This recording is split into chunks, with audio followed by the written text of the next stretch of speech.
10 states currently have legal state-regulated sports betting industries, while at least 8 other states have passed legal wagering bills and are awaiting implementation this year or in 2020. But what happens if you're a member of the NCAA? A player, coach, or staff member? Can you bet on sports? With the landscape of sports betting stretched all across the country, the NCAA is going to have to find a way to establish rules. Has a recent penalty already answered that question? How would that work? In July, the NCAA lowered the hammer on UNC Greensboro as 2 former athletic staff members gambled on pro and college games, including games involving UNCG's men's basketball team.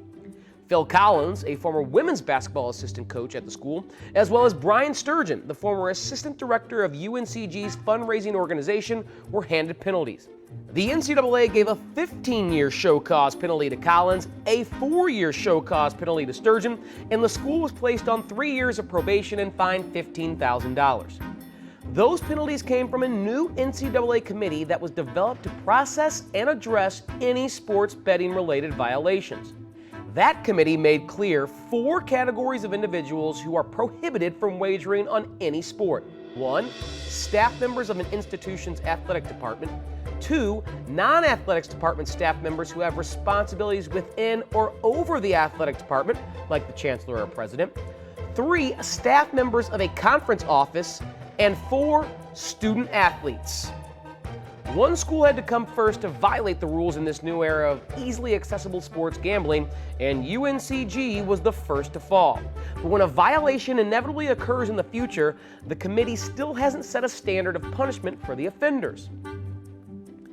The core values of protecting student-athlete well-being and the integrity of competition are at the heart of these efforts, said G.P. Bud Peterson, chair of the Board of Governors Ad Hoc Committee on Sports Wagering. We must continue to evolve and adapt our approach as the landscape continues to change and sports wagering expands in the United States. In UNCG's case, the violations were agreed upon by 3 entities: the school, one of the staff members implicated, and the NCAA's enforcement staff. However, the NCAA made clear that penalties handed down do not set precedent for any future infractions.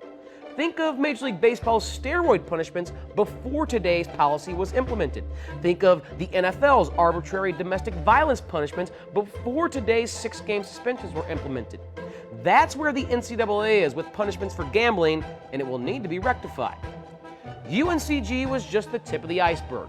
NCAA coaches, staff, student athletes, and even adjacent staff are not allowed to place any sports bets. And depending on the severity of perceived future infractions, the penalties could be much worse. And that's how it would work.